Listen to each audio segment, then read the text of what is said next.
The Tiger and the Tampon, coming to a theater near you. A 1, 2, 3, 4.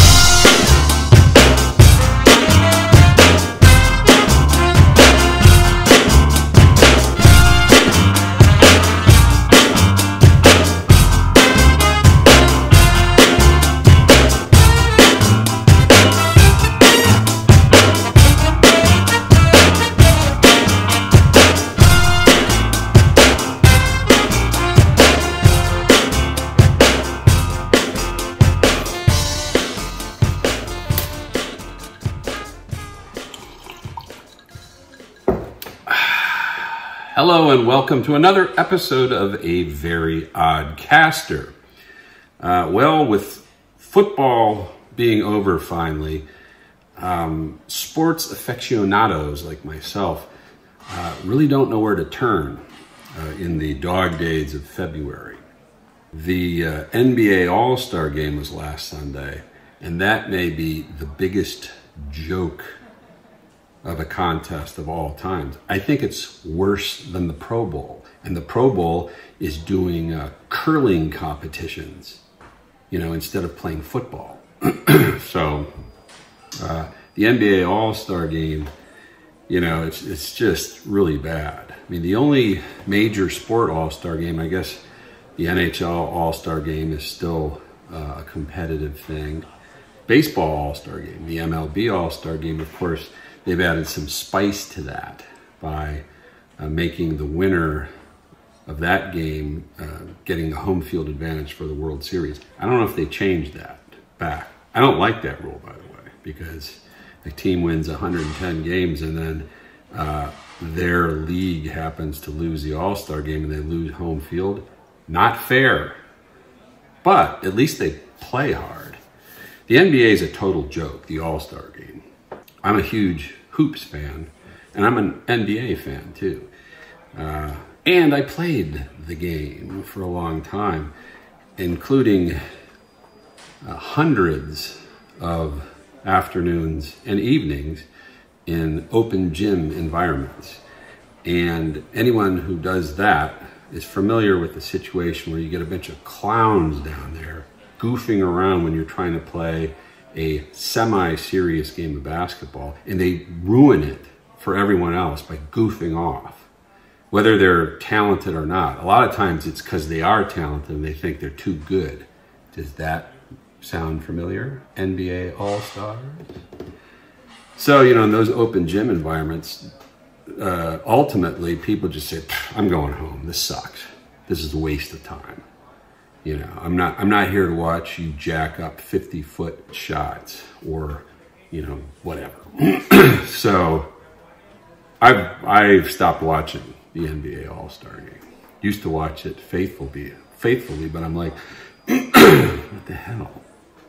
So anyhow, there's no football left, and now you got, the NBA at mid-season, and until the playoffs start, it's no fun, and we're still a few weeks away from March Madness. So, what is a sports fan to do? Fortunately, there are still some sports diversions out there, such as the one from one Tiger Woods at the Genesis Invitational. Of course, there was a great outcry, and what happened was, for those who are living under a rock, so Tiger was paired up with Justin Thomas, and Thomas hits his tee shot. I don't know how far the ball went, but then Tiger followed up with his tee shot and outdrove Thomas. So they're walking together down the fairway, and this is kind of a private moment. It's a semi-private moment, right? This wasn't really supposed to be for public consumption. But Tiger does a little gag, a little kind of sophomoric male gag, where he apparently had been saving it for this moment, and he pulls out a tampon and hands it to Justin Thomas very discreetly and makes a wisecrack, and Thomas laughs and whatever. So there was a big uproar because it was captured on camera or something. I didn't actually see it, but there was a big outcry. And, you know, so of course Tiger had to apologize. And, you know, he's right in the middle of a tournament. He made the cut, I think. And so in order to keep his focus, he doesn't need this as a distraction. So that's why he apologized. It's kind of ridiculous. Sure, it wasn't a very tasteful joke. Sure, it was in its own way kind of a sexist joke, right? Guys would find it funny, except for the soy variety of male. And the women, some women might laugh it off, others won't like it. But it's kind of a guy joke, right? It would be like if two women golfers were teeing off and one woman hits it however far, and then the next woman gets up there and hits it farther, and they start walking down the fairway together, and the woman who hit the drive farther hands the other woman, you know, some Viagra, you know. That you wouldn't see probably the same amount of outrage, even though it's making fun of guys and guys with electoral problems. It wasn't a political joke, was it? So you wouldn't see that kind of an outrage, but Tiger deserved a little blowback, but whatever. However, as within all things these days, there is no sense of humor left, and the incident was blown up to the point where it just became, you know, it took on a life of its own. And it's got blown up so much, they've even got a children's story about it. And I'd like to read that story to you. This story is called The Tiger and the Tampon.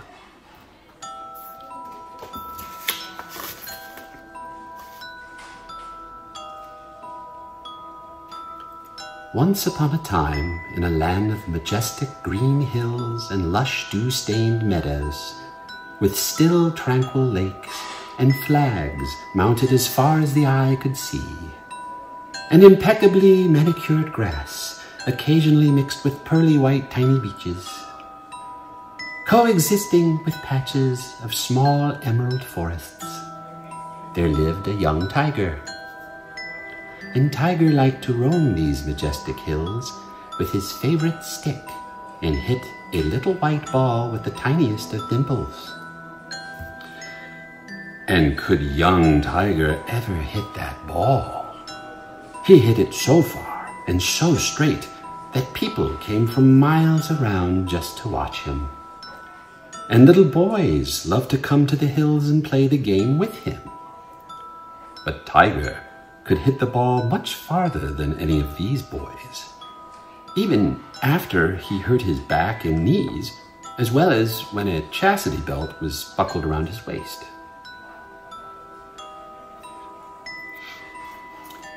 The only thing that could stop Tiger was the tall trees that often obstructed his view of the flags, which is where he liked to direct his shots.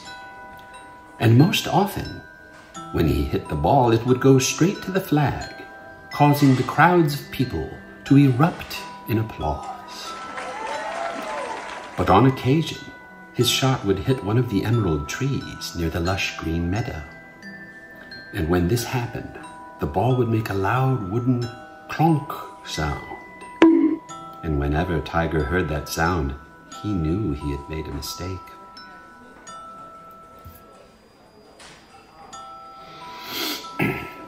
Then one day, when Tiger was playing with a boy named Justin, he hit the ball high and far, but it was headed straight for the trees.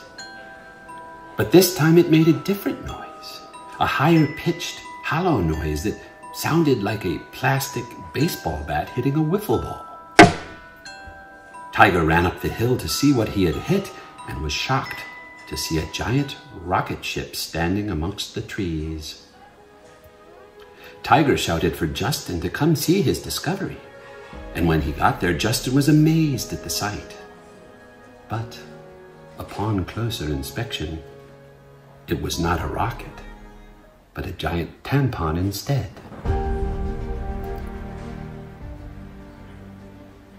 The two of them chuckled quietly, and each of them wondered why the other one hadn't yelled, "4!"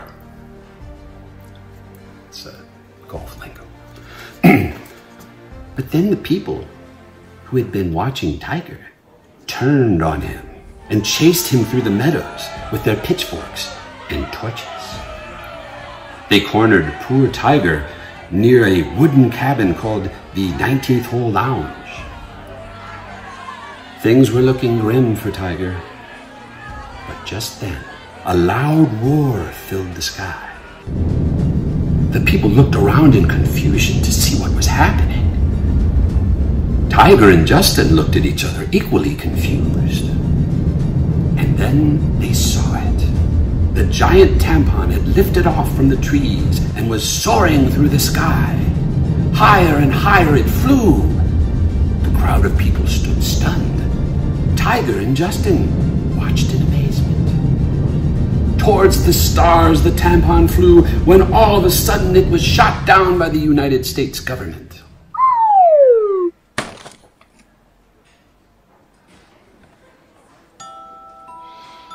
And now everyone was safe.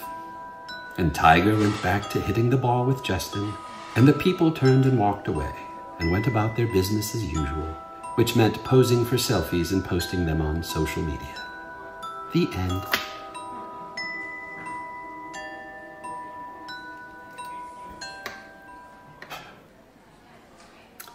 Well, that was quite the fairy tale, wasn't it? I don't think there's going to be a children's story based on that anytime soon.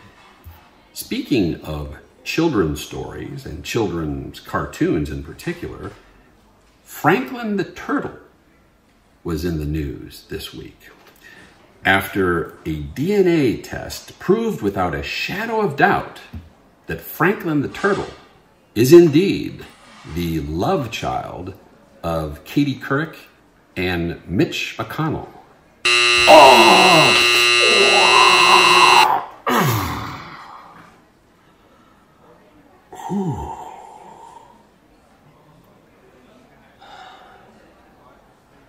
You can dish it out, but you can't take it, eh?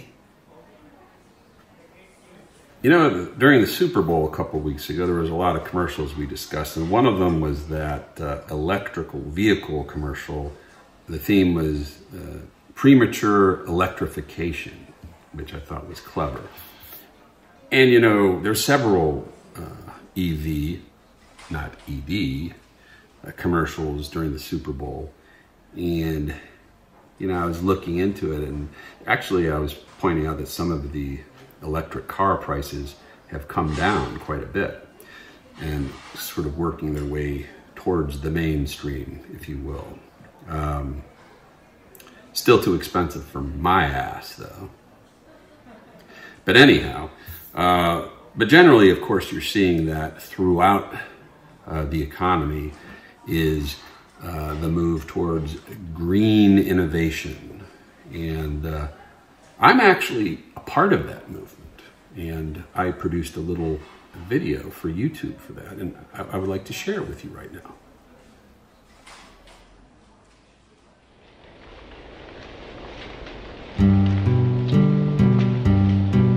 Environmental solutions for the lazy bastard.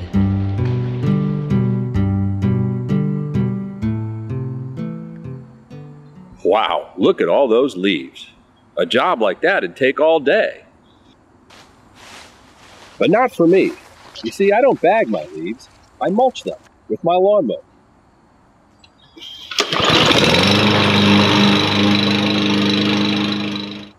Scientists say that mulching your leaves helps the environment.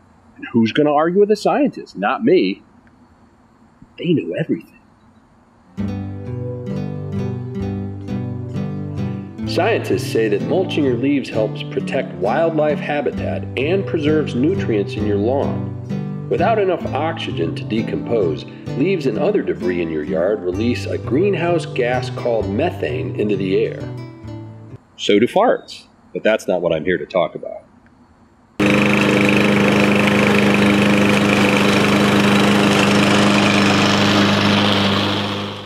Of course I care about the environment, but that's not why I mulch my leaves. I do it because I'm a lazy bastard. Environmental solutions for the lazy bastard. Environmental solutions for the lazy bastard. Environmental solutions for the lazy bastard. Environmental solutions for the lazy bastard. Break time. And there you have it. As, of course, some other kind of grim environmental news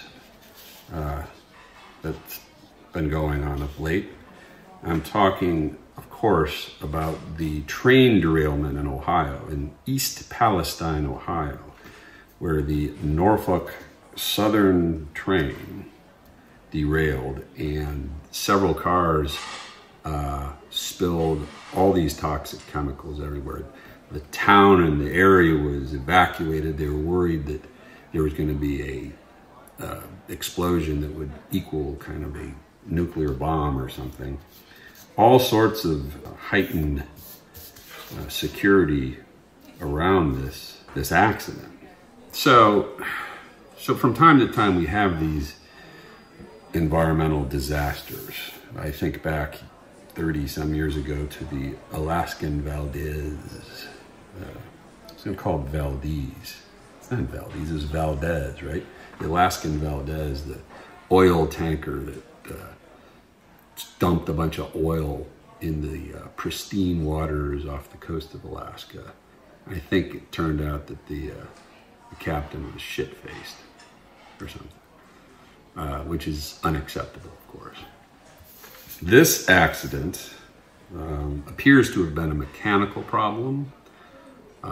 Sometimes, you know, I'm not downplaying a accident of this magnitude that we still don't really know what the fallout's going to be. We really don't know the level of contamination. It seems that they're saying the drinking water is fine, the air is fine, blah, blah, blah. But, you know, we don't, and we won't really know for a while. Nonetheless, I believe that an accident without malice is an accident. Now, businesses do have a responsibility not to cut corners with their safety and whatnot, which would increase the likelihood of an accident that could cause major health ramifications. I mean, so for example, if you were a virology lab and you reduced the level of safety, you know, nobody intended for an accident to happen, but if it did happen and millions of people died, well, wait, I'm getting all mixed up here. Back to Ohio.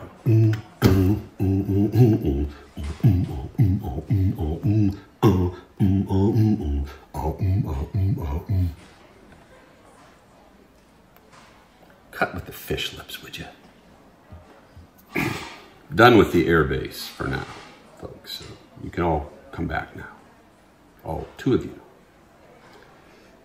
So my point is that if there was no corners being cut and negligence to where safety protocols were ignored or skipped or somehow that led to the accident, that would be, you know, not a malicious act and whatnot. It's still bad. And yes, Norfolk Southern still bears financial responsibility for cleaning up the mess and doing a good job of it. And of course, you know, helping the community financially and all the families that leave and any sort of health issues that may come about this. They have a total responsibility for that. You know, otherwise, you know, the people of East Palestine will really have been Norfolked. Okay, I just couldn't resist. But, you know, train derailments do happen from time to time, and they've always happened. A lot of people think that we should reduce the level of car transportation and do more train travel, but trains do derail. And, you know, if they're carrying chemicals, this can happen. You know, this kind of reminds me of a song about a train conductor I once knew.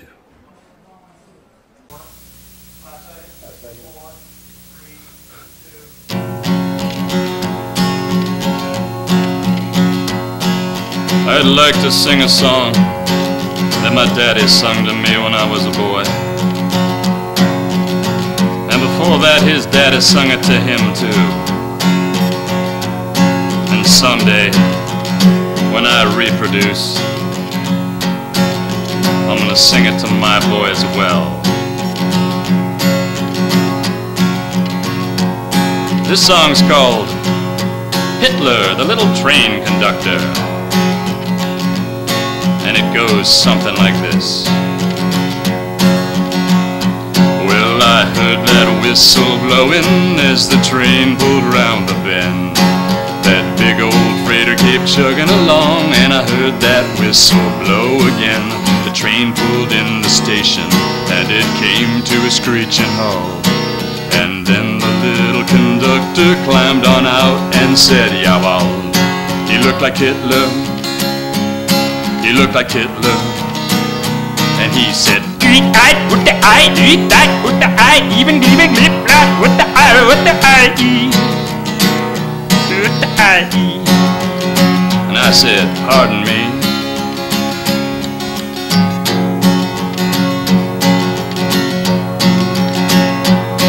Well, I admit I had second thoughts about riding on that train.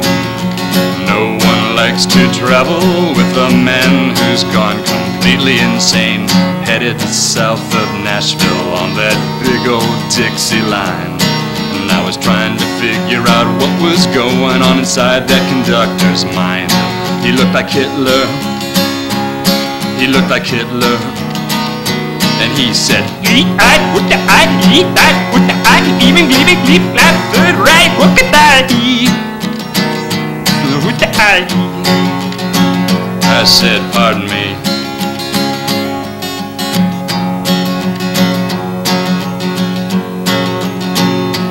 Well, I closed my eyes in horror and I prayed that ride would end. I longed to hear the whistle as the train pulled in the station again. Next time I'll take a Greyhound or a Continental jet. That look on the little conductor's face is one I won't forget. He looked like Hitler. He looked like Hitler. And he said, "Eat I, with the eye, eat I, with the glad Colonel Schultz, Olga Corbett, eat the eye, with the eye, with the eye."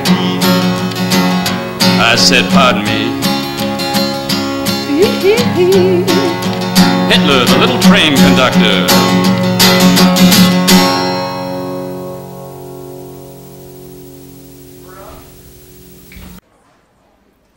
Well, that was certainly quite the fairy tale, wasn't it?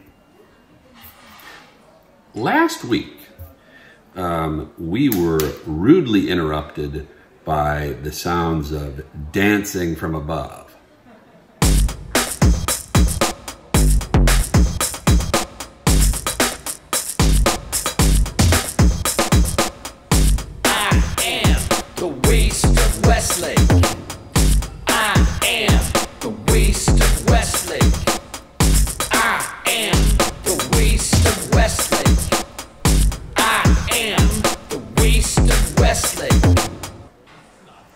Yes, that's right.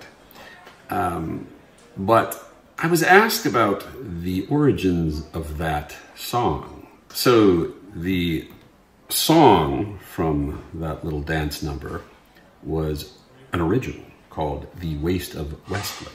How did that title come about, you ask? Well, that is a tale that is another stupid-ass thing from my childhood. Back in high school, 11th grade maybe, I was in an English literature class paying no attention to the teacher, whose name was Mrs. Gordon Ramsay. And I was just chattering, talking to the girls that were sitting behind me and kind of exchanging jokes with some of the other guys. And finally, Mrs. Gordon Ramsay stopped talking and just waited.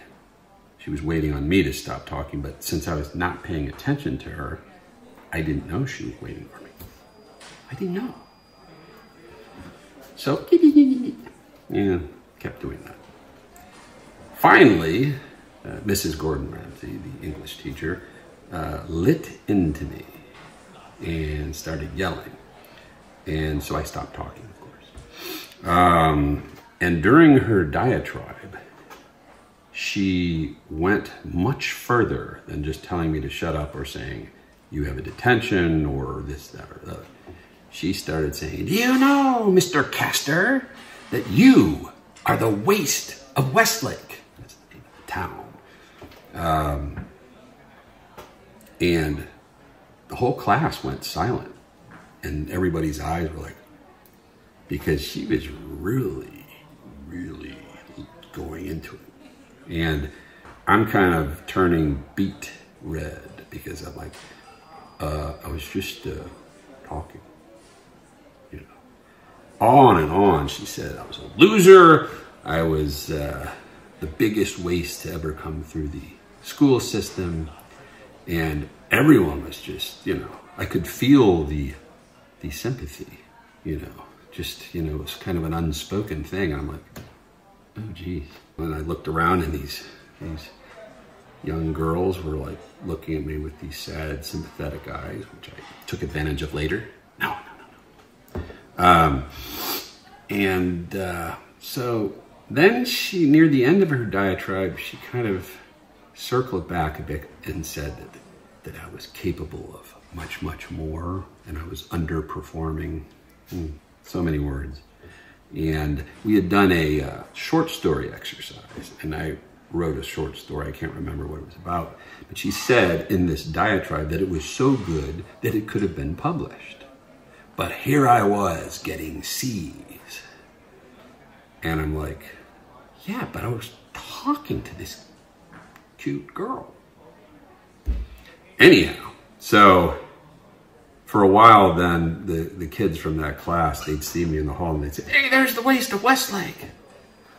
So I'm like, that's me. And that, years later, led to that little ditty that our friend the panda was dancing to. And that, my friends, is another stupid-ass thing from my childhood. Well, that's about all the time we have on this week's edition of A Very Odd Caster. If there's anything on your mind that you would like to share, please send an email to veryoddcaster@gmail.com. That's veryoddcaster@gmail.com. Thank you for joining us, all two of you, and have a great frickin' weekend.